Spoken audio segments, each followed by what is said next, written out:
Ahoy there, everybody. Welcome to another auto crit session. I'm here live to you from my boat here. It's some sort of big sailing ship with my little worn out sailing cap because we're going to talk about how not to sink your book. What are things that we can do that cause our book to run aground, sink, not reach its full success? Now, if you're not familiar with us here at AutoCrit, well, I'm not just a man with a funny deformed hat. My name is Daniel. I am the head facilitator here at AutoCrit, and I also handle like workshops and I do the live streams here. And AutoCrit really is a home for writers. We have our writer's desk, which is a full suite of tools for authors. Happy to see everybody over here. Yeah, nice digs. Love AutoCrit. Hello, hello, hello. Yes, we have a whole community as well to join up with. So things are always exciting around here. But I thought today it would be fun to just talk about some big mistakes that you might be making. Now, of course, your mileage may vary, or I guess your nautical miles may vary in terms of how many of these mistakes you do. But if the shoe fits, wear it. All right, so let's go to number one, a weak introduction. Yes.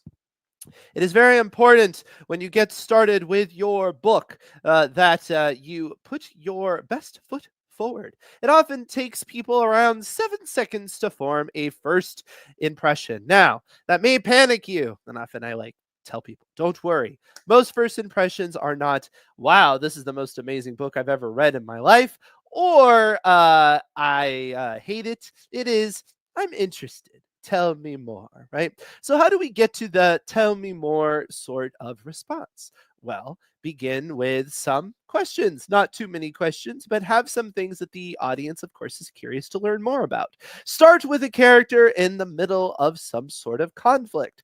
Don't have them just admiring the scenery, have them concerned about something. Something is going on. And try to get detailed as fast as possible. Get into specificity. It isn't just an artist, it is a clumsy artist. It isn't just a mountain range, it is a jagged, imposing mountain range, etc., etc. When we fly at a high level, just to kind of establish things, we don't tend to grab the audience's attention. More on that in just a moment. Rule number two, or mistake number two, overloading with backstory. So this kind of goes into the weak introduction. We all know the dreaded info dump, or at least we've come across it, right? All of this information at the beginning of the story, of the book, and it doesn't really seem applicable. We're not even sure what we're going to do with all of this. It's homework, it's boring, blah. No, instead, we want to begin immediately with something happening, some sort of action, some sort of conflict, getting into characters, something happening right now. Not a lot of backlog of information before we get to anything like that. Now, there is a rule of storytelling. This is Daniel's number one rule of storytelling. And for those of you who do not know that, or I'm sorry, for those of you who've been around, you do know that. I want to know. Shout it out. I want to know how many of you know Daniel's number one rule of storytelling. Yes, throat clearing. Uh-huh. Thank you. I'm glad you love the hat. Yes, it's seen better days, but so has my ship. It's going down. It's going down. All right. So overloading with backstory. Yes. So Daniel's number one rule of storytelling is you only need to know as much information as what is directly related to the conflict going on that specific moment, right?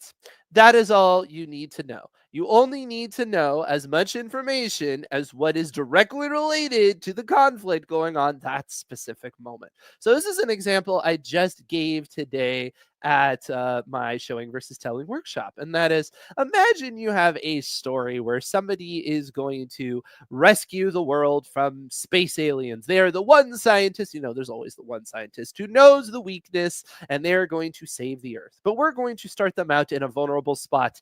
They're a little bit washed up. In fact, we're going to get them fired at the beginning of the story. And how are we going to get them fired? Well, they're going to show up late to work. And this is the 10th time they've showed up late to work in a month, and they get fired. And isn't it sad? And then they'll have a redemption arc. So, what do we need to know at the beginning of the story? Well, first, we need to know they're late for work. So, we give them a reason why they're late for work. I don't know. They can't find their car keys or something like that.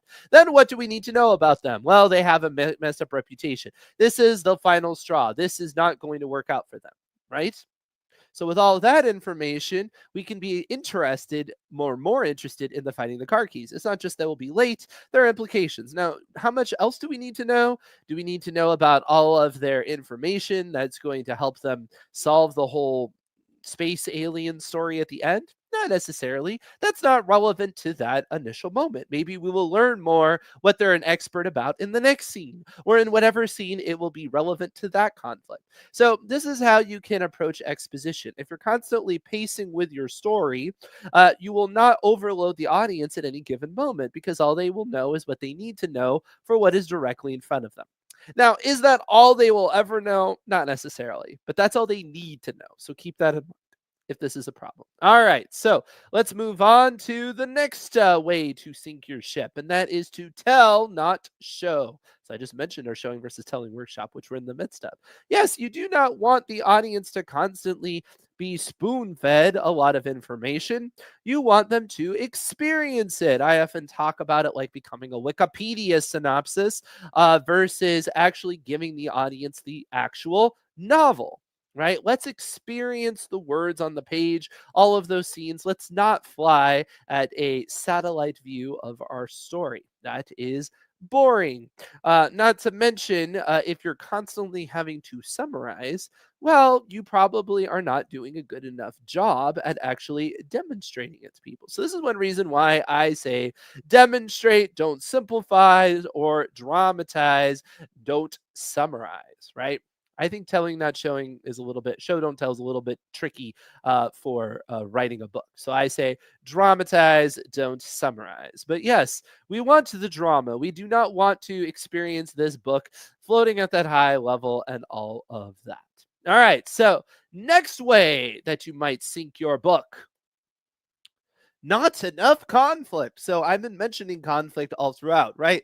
Go ahead and start out your book with conflict. Something is going on. Somebody is reacting to something. What was my number one rule of storytelling? You only need to know enough information as what is the conflict in front of you. This all implies that there is conflict. Yes, life is interesting because of conflict. Now, I know a lot of us would like less conflict in our life, but why do we read books? Well, we read books so we can see other people go through conflict, come out maybe in a better shape, and get inspiration from it. We like to read about characters overcoming adversity. Not to mention, it's just plain realistic because life is full of conflict. If you have a story that doesn't have a lot of conflict, it doesn't really bear any resemblance to actual life. It comes across as phony, way too convenient, right? So this is something to keep in mind. Now, this doesn't mean just piling on a bunch of contrivances and crazy things happening all the time. In fact, I recommend the opposite. I recommend before you add something new to create conflict, you fully exploit all of the conflict in a given situation. So think about that. Think about all the different things that could be providing conflict based on what you've already established, and then go a little bit deeper, and then go a little bit deeper. Okay, and then maybe you'll get to the point. All right, I need to add something else. I'm overdoing this. I'm getting overwrought, right? Yes, I'm not suggesting that they lose their mind if they can't find their car keys necessarily. I keep going back to car keys. It rings true for me. I lose my car keys all the time. But yeah, you don't necessarily have to have them be completely having an existential crisis because of that. But on the other hand, yes, the lack of a car keys could be an indication of many other things. They're just forgetful in general. They're not very responsible. They have a lot of ripple effects in their lives, etc., etc. And so keep this in mind. You can often get a lot more mileage off of what you already have versus having to add all of these crazy elements. All the more so around the middle of the story. By the time you get to the middle of the story, you should have most of your major elements in place. So be careful with how many huge developments, huge obstacles you introduce after the middle, because often those tend to be contrived, over the top, and things like that. Some people say I'm hiccuping, other people say I'm not. I assure you, I'm not hiccuping in real life. If there's a bit of a tech thing going on, that's on you, I guess, because it says all good on my ease. Yes, awesome. All right. Just looking at some of these comments here since people said I was hiccuping, but I think to be okay. How on earth am I balancing that squash chapeau upon the headphones? I'm a man of many, many talents. So I hope you appreciate what I do for all of you there at home, including wearing squashed hats. It's all for the sake of making learning more exciting. Okay, so what about poor dialogue? Speaking of bad transitions there, poor dialogue. Well, when you have characters speak and they speak in this affected way, this non realistic way or unrealistic way, sounds a little bit more realistic to say it that way, or contrived or full of exposition and all this stuff, well, it's just going to be flat on the page. If all of your characters sound like each other, there's no distinction, you don't have diction differences and things like that, all of these things will add to poor dialogue. And one way that people try to make up with exposition dumps and info dumps in their prose is by throwing in dialogue where people sit down and they explain a lot. Well, this is not very interesting. Another thing that can happen a lot, and this is right in hand with show don't tell, is the as you know dialogue, or I am just going to explain everything to you, or I'm going to speak without any subtext. All of these things, yes, make for some bad dialogue and worth looking into.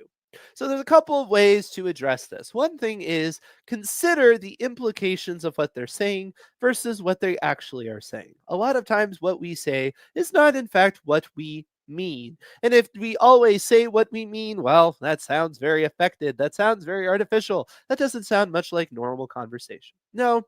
Instead, think of implications and make sure the sentence says the implications. It doesn't have to say it directly, not explicitly, and things like that. Nothing like starting your story with a character having a sword through the chest. Yep, it's been a bad day. Sounds a little bit like Deadpool or something like that. I did that in my chunk novel, Pages of No White Space in Dialogue. Ouch! Yeah, no, don't do that. None of those blocky paragraphs. Ugh. No, not in dialogue. That is really, really risky.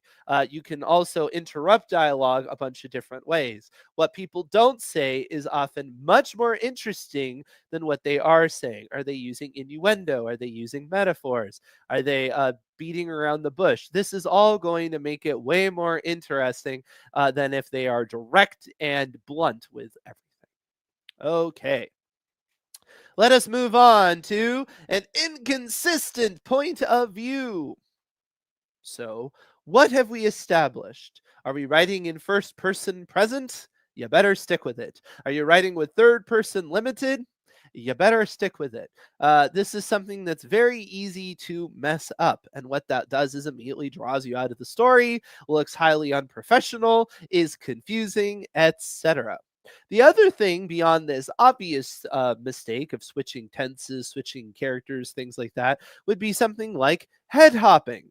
Now, head hopping is something that modern audiences really get irritated by because they've been trained into looking for it. Because books have moved more and more into a limited point of view or a deep point of view. Now, in a deep point of view, we are in the mind of a viewpoint character. And all we know is what that viewpoint character knows. All we think about is what that viewpoint character would think about. So if you have a narrator intrude in with, little did they know this was going to happen in the future, well, all of a sudden it's like this weird disembodied voice shows up. Or Thomas was thinking about getting engaged, but Mary was thinking about the fact that she needed to clean her house. I don't know. That sounds like a very weird situation. But anyway, the point is that I shouldn't know what both people are thinking at the same time. Whose head am I in? And so this is something to look out for. Now, if you are an AutoCrit Pro member, we do have a really cool feature within the analysis tool, the chapter analysis tool that will tell you things like deep point of view.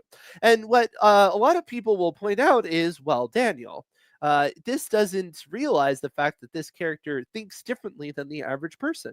In which case, well, yes, it does. It is thinking about them as the average person, right? So if it says, well, would it be top of mind for them to be concerned about this? That's not normal. And you're like, yes, it's normal for this character. Well, in which case, yes, you're actually writing correctly. That is a consistent point of view. It's just not an average point of view. So keep that in mind when you use that feature. But it is helpful because it'll point out things like, hey, how does this character know what's going on the other side of the battlefield? How do they know something that hasn't happened in the future? Things like that. That's, of course, something you always want to look out for.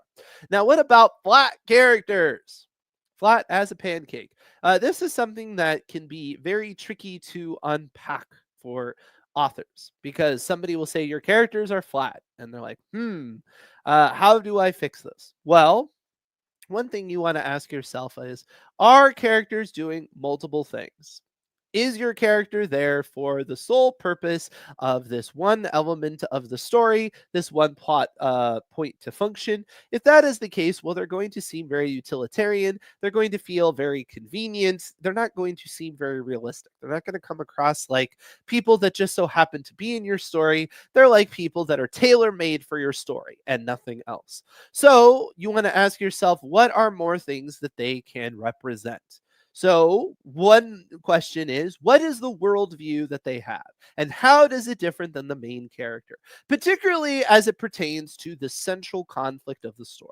So let's imagine you have a central conflict, which is protagonist is in a war with antagonist, just classic good versus evil. Well, what might be other possibilities? Well, you could say, I don't care about this war. Who really is all that great anyway? Or let's not involve ourselves in the war. It's unwinnable anyway. Let's just try to work with them. Or I just don't agree with the concept of war. It doesn't matter how morally justified it is, just the idea of it itself. I would rather die than. These, of course, are all nuanced ideas to make the situation a little bit more interesting. And these characters that have a plot purpose, maybe their main purpose is simply to give a character a key so they can open a door, give them a piece of information they need in order to move further.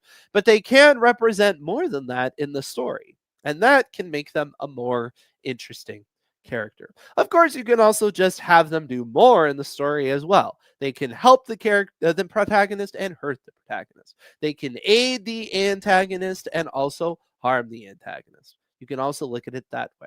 You also, of course, want to think of diction. Now, within the writer's desk, if you use the backwards blueprint, one thing you would want to look for is all of your character archetypes. There are eight archetypes that we like to track, so you can hit that little button, analyze them, and look for all of them. And what you particularly want to look for is if you have a character that seems to be filling a lot of different roles. Meanwhile, you have a lot of other characters that aren't getting slotted in. So that probably means you need to bring up the temperature of some of those other characters. They are flying under the radar and they are serving a mechanical purpose in your story, but they are not particularly helping give them, a round character. They're not being they're not that interesting in of themselves. Will personality quirks help unflatten a character? It could, but it depends because if the personality quirk defines the character, then they're going to be fairly flat, right? You could think of a character like Jar Jar Binks, for example. Fairly flat character, or at least that's something a lot of people didn't like about him. He was kind of irritating because he's just kind of a bumbling character, clumsy all the time, jokey, kind of tries to steal all the scenes he's in. Yeah, it makes him fairly flat. Now, I think George Lucas intended with Jar Jar Binks to give him an arc because by the end of the story, he becomes a general and he has victory. But even in then, he didn't really change him, right? He is rather cowardly as a general. He sort of bumbles around. And so really, it didn't give him much to do. He's pretty flat. So another way that you can make sure your characters don't remain flat is you ask yourself, how did they change as a result of the story? Did they stay the same or not? That's a way to make them less flat as well, because they actually show nuance or growth or things like that. They are not just one function throughout the story, etc., etc. What if you have too many characters? This is a really good question, right? This is another thing that can create flat characters. You have so many characters that you don't have the time to really develop them, right? They're all vying for attention and they're all fighting. So, the easiest answer to this is you don't have as many characters, you combine them. So, you can ask yourself, what are multiple roles that you can give to the same character? Now, another thing you can think about is maybe some of these characters become what I call extras. So there are characters in your story that are basically flat and you know they're flat and it's fine because they just serve a mechanical purpose for one scene. It's like the mailman that brings the letter and he might have a fun little quirk that I don't know, he is OCD or something, and so he's very careful with how he gives the mail, and he gives it with tongs or something because he doesn't want to touch anybody. I don't know. It's like a weird character quirk thing. So sure, so he goes ahead and he does all of that, but that's all it is. It's like a joke, it's a jokey sort of character, and they give the information by letter, and the character gets it, and that's it. Yeah, that's fine. When I say don't have flat characters, I don't mean every last person, including that person, would need to have an arc. But what you need to think about is how many characters do you have that have an arc? And that's why I think the 8 archetypes works pretty well. Most stories, I would say 8 characters that you're tracking, yeah, that's pretty doable, right? And giving them some growth, some change, or at least distinctive characteristics from one another, distinctive reasons to be in the story besides just a mechanical purpose, all of that can help. So if you have like a lot more than 8 characters that you're actually tracking, and of course you can point to classic literature that does. So you can't be like, well, Daniel, what about whatever? I get it. But it does get more complicated. So if you're newer to writing, I usually like to pick the path of least resistance when I can. Why not make my life a little bit easier on myself, right? So if you are newer to writing, yeah, I recommend trying not to go beyond 8 characters that are not extras, that aren't like, characters that they're maybe there to serve certain mechanical purposes, add depth to the scene. There's a horde of people or something like that, but we're not really paying that close attention to them. I think that is fine for sure. Some of them can act as tension breakers. Yes, that would be a reason to have a character because, again, it's a different worldview. You have a character that's more of the eternal optimist. That could be really good and really interesting and funny. You can also have the eternal pessimist, like an Eeyore type, and that can be very interesting and that can be funny and that can be distinctive and all of those things. So keep in mind when I say don't make flat characters, I'm not saying don't make intriguing and trackable characters. I mean, just don't make them only one thing. Try to give them nuance. Here's a question. The antagonist is evil. He doesn't change because the point of the narrative is he's the threat. Does that make him a flat character? In a sense, yes. But there's nothing wrong with an antagonist being flat, provided they are causing dynamic change in everybody else. So you can think of like the Empire in Star Wars. It's pretty flat. It's basically just evil. It's not very nuanced. We're not really trying to justify any of their actions. They're evil, right? They want to take over. They don't particularly seem to have noble reasons or anything like that. Is it bad? No, because you have lots of other characters that are dynamic. And in fact, one of the most interesting characters of the original Star Wars trilogy would be Han Solo, because he's a little bit more dynamic than Luke Skywalker. Luke Skywalker is basically pretty good throughout the whole story, right? He's fairly noble. He remains noble. He's got a little bit of nuance. He's got moments of weakness and things like that. I'm not saying he's totally flat, but Han Solo is way less flat. He starts out being very much interested only in himself. He then becomes more sacrificial and he ends up in a relationship. It's just a much more dynamic character, which is one reason why I think a lot more people tend to be interested in Han Solo if they're playing dress up or if they want to act like a character than Luke Skywalker. So something to keep in mind for sure. Now, keep in mind too is your antagonist doesn't necessarily have to change and they could still be less flat because we could just learn more about their motivation. So we could think that they're purely motivated by evil, and then we can learn, well, they kind of have maybe a bit of a point. We don't morally agree with them, but at least we understand more where they're coming from, and that can make them less flat. as well. So you can keep that in mind as well. Now, what about a weak plot structure? Obviously, this can sink a book, right? I do think characters matter more than plot. I'll say that again. Characters matter more than plot. How do we know this? We can point to movies and books where the plot is fine. Do we think it blows our mind? Does it completely change the game? Does it alter the rules that we established for the genre? Or does it mostly paint by numbers? No, it basically follows a pattern. It's not that unpredictable or impressive. However, the characters matter. If we do not like the characters, if the characters are flat, not very interesting, well, our book is sunk. So, in that way, characters matter a lot more. However, a weak plot structure, which is a structure that simply doesn't work at all, will, of course, sink your book. So, what are ways to do this? Deus machinas, right? Having endings that come from nowhere and aren't as pre-established. The hands of the god, it seems way too contrived and convenient. Problems are solved too easily. People do not tend to like this. It tends to make them very upset. What about not establishing a clear, concrete want? There is that classic drinking slide I always point up of the three things that characters want. And that's because, well, if you do not know what it is that they want, if we don't have an ultimate goal in mind, by about a third through the book at the latest, if not earlier, is better. Well, we're not going to be very compelled. We're probably not going to finish the book because it's just meandering. Things are happening. It's super interesting, perhaps because of what's happening, but we're not emotionally invested. We don't need to know what happens, right? We don't need to know the answers. Now, maybe sometimes you could say, well, a mystery plot is so strong that even if we don't have a concrete goal, but see, we do because we want to solve the mystery, right? So it works.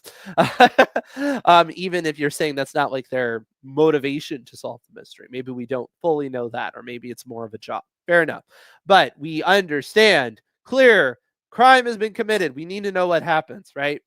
That is something that needs to be established early on. I can tell you, I will read books that about a third of the way through, I still don't know what the plot actually is. I don't know what ultimately the book is building towards. I don't even know what genre it is. These are all terrible things. Do not do this to yourself. The earlier the audience can know what is going on in the story, what is the major question, what is the major conflict, the better. It does not hurt your story. I repeat, it does not hurt your story. I think a lot of people worry. It's like, well, if I give all that up too much, I'm going to paint myself into a corner. If you're doing that, that means you just don't have enough depth in whatever the conflict is. Figure out ways to make that conflict more interesting. Twists, stakes, implications we didn't think about. We don't have to know about all of the ramifications of the conflict, but we should at least know what the conflict is, right? Seems obvious, but not always so obvious. How do you get readers to skip over plot events that are a bit thin?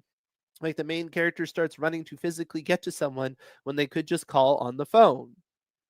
Well, the question is why are you including that sort of plot event? Why don't you just skip ahead? You should only be telling us about things that are interesting or add intrigue or are necessary, right? You don't talk about every time they eat, go to the bathroom, go to sleep, right? These are all parts of life. We don't have to establish all of these, they're just understood, right?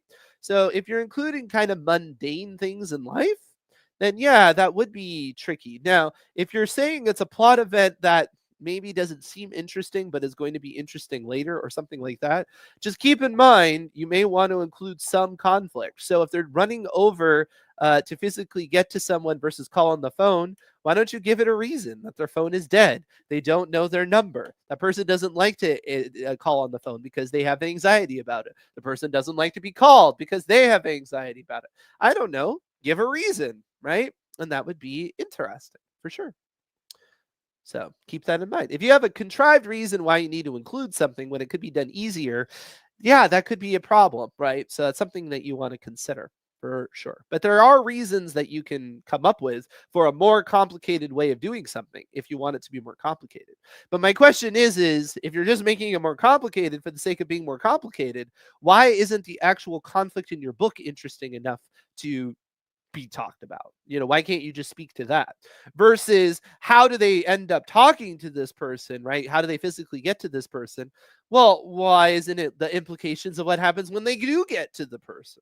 right? Isn't that the interesting thing in your story? I don't know, right? If it is the intrigue of how they physically get to somebody, again, that should be front and center in the story. So, another way that we can sink a book is to ignore audience expectations. Not all books are going to work for all audiences. Of course, we can all speak to things that people love and we don't like. Happens to me fairly often, but I'm also not a typical audience. But that also means how I often answer when I don't like something is I'm not the audience for this.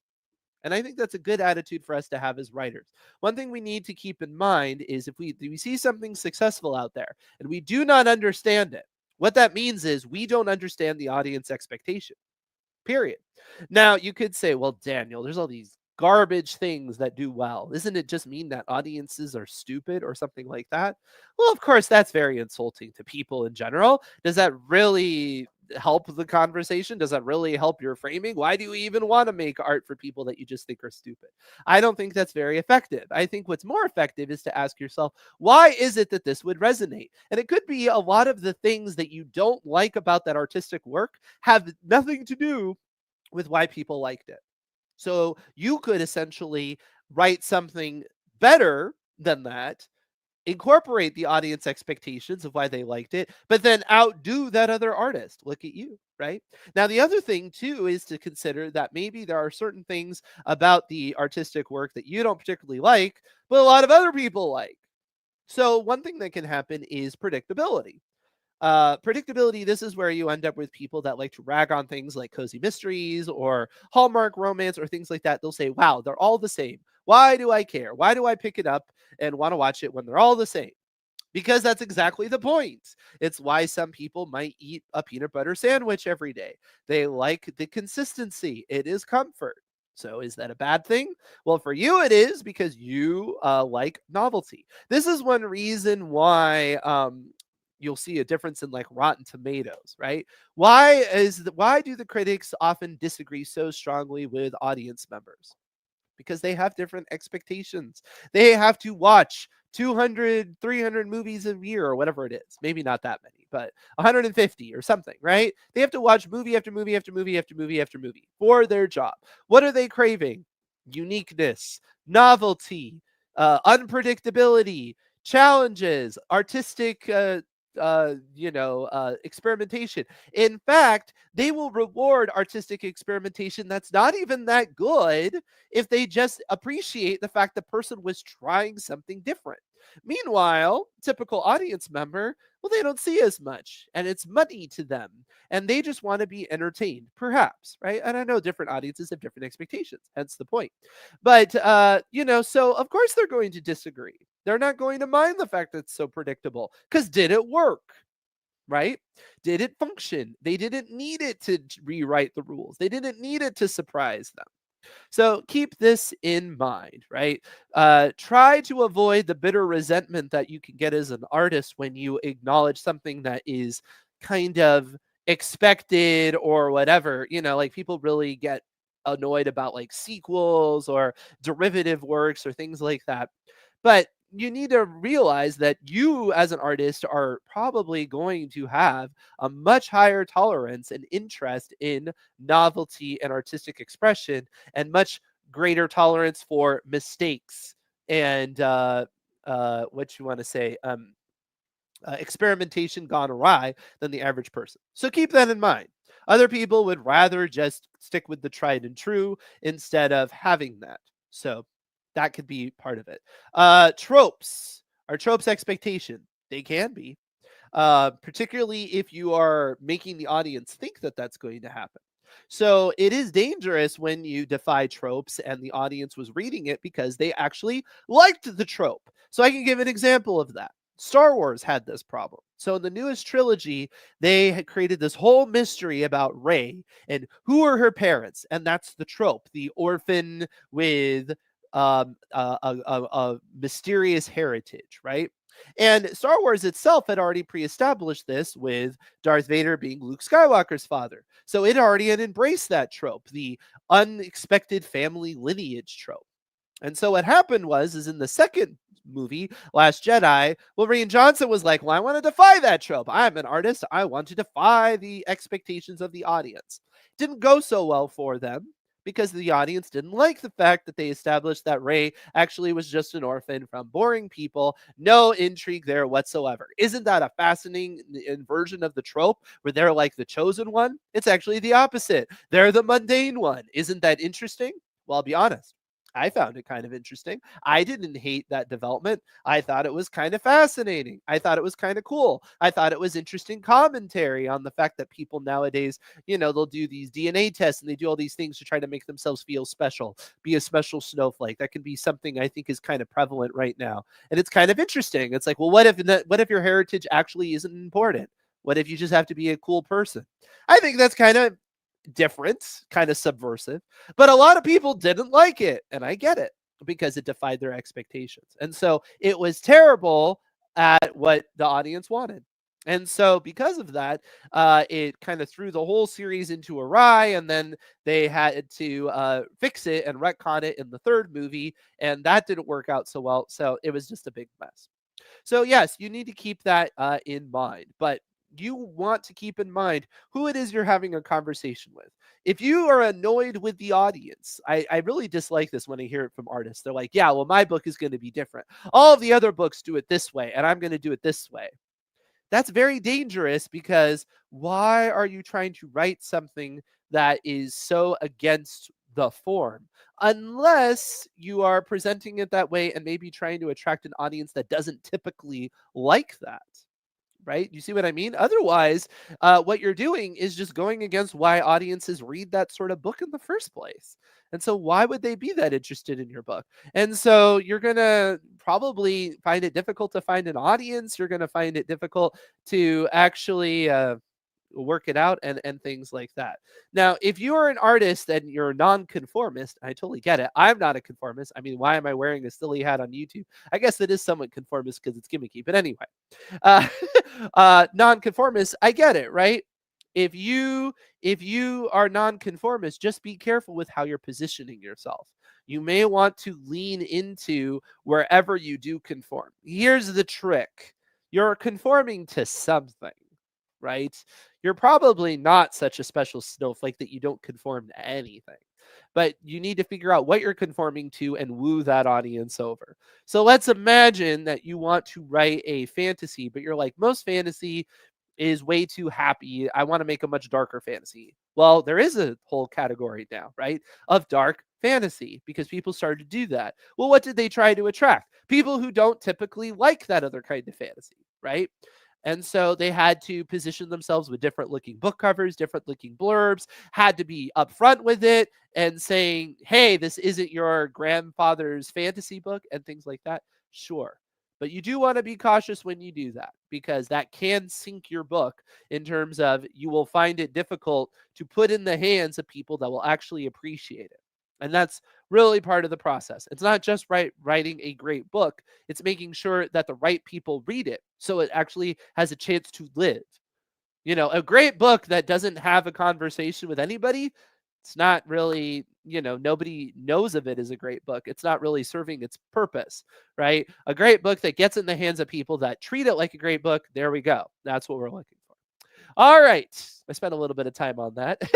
So the last thing I want to mention is just basic polishing, basic putting your best foot forward, neglecting the line editing and proofreading. In this day and age, we want to outrun the Amazon algorithm often. We want to push ourselves and we want to say, you know what, it's good enough. Let's just get it out there.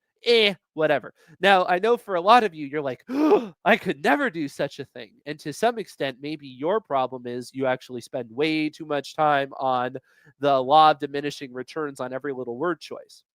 But it is true that neglecting it will cause your book to fail because you will end up with typos, mistakes, poorly written sentences, not putting your best foot forward. And yes, conveying the information in the proper manner is just as important as the information itself. Right? I wouldn't say it's more important. I think some writers think it is more important. I don't think so. I think the information still is more important. But how you convey it, of course, is very, very important. And that is why in the writer's desk, we have the ability for you to check yourself against different authors and different benchmarks. This helps with the audience expectations, what it's going to sound like on the page, but it also gives you a way to do your own line editing and do your own, proofreading and things like that. Because, well, this is something that you want to make sure that you accomplish before you get it out there. You picture me dressing up like a beautiful. You better be careful what you ask for, Axel. I'm just saying. You never know. I'm prone to do things. I've already overcome my fear of embarrassment, so nothing you can do will shock me. Best of luck to you. It's really funny you say that, and you'll realize that in just a little while. So hold that thought, Axel. It might be sooner than you think. All right. So line editing. We mentioned line editing. We have a whole presentation on line editing this Saturday. So go ahead and check it out. It's on the AutoCrit calendar. You can join Catherine, and she'll go over the basics of line editing and specifically how AutoCrit's Writer's Desk helps you with line editing. So I definitely want you to check that out. It'll be a great event. We also, I know, Tim, just hold on to your hat. I am right now. We also have a deep point of view workshop coming up. So I mentioned deep point of view and switching point of view as being something that can create a lot of problems for artists. uh Deep point of view is one of those topics that a lot of people understand conceptually, but there's a difference between understanding it conceptually, which is pretty simple, only have what's on the page, what the viewpoint character would get. All right, I understand that. But doing it is the hard part, right? There's a lot of things in deep point of view to consider. Whether or not you include this information. How do you describe the person when they're not going to be thinking about themselves? How do you include information that they wouldn't know when you need to know? How do we do all of that? Well, that's what the workshop is for. So you can join me for the workshop. It is the final workshop of 2024. So yeah, will the AutoCrit 101 repeats be added to YouTube or just the site? I know for sure they will be on the site, but I believe they will be posted on YouTube as well. So just check that out. Tomorrow, we also have a memoir club. Now, this is included in an AutoCrit Pro membership. So if you are an AutoCrit Pro member, you can check that out. And that is making a memoir. So we have a whole memoir course going on right now. And if you haven't joined that, check out the Academy page. We just kicked it off last week. Second session is tonight at 6 p.m. For those of you who are coming, hi. But we also have a little memoir club. So after the class tonight, you can come tomorrow and we can chat. We can chat about what we have learned, and we can talk about specifically writing a memoir and making it as strong as possible. As you are aware, see, now I'm doing as you know dialogue. AutoCrit is full of great events like these all the time, including here on our live stream. So if you want me to come back and wear other silly hats or silly costumes or continue to talk to you about these things, well, please like and subscribe, hit the bell, leave comments on what it is you'd like to see. Would you like me to see do a bird mating dance? Feel free to comment. I am not above such things. I want to help. Whatever is going to convey the information, whatever is going to engage you, I'm all for. I'm all about interacting with the audience. And you can let me know your audience expectations since I spent so much time talking about it. Well, anyway, I will see you for those of you who are joining me in 15 minutes for our AutoCrit office hours, where we can talk about software and anything that you're working with. In the meantime, I'll see you around AutoCrit. You have a wonderful day. Bye, everybody.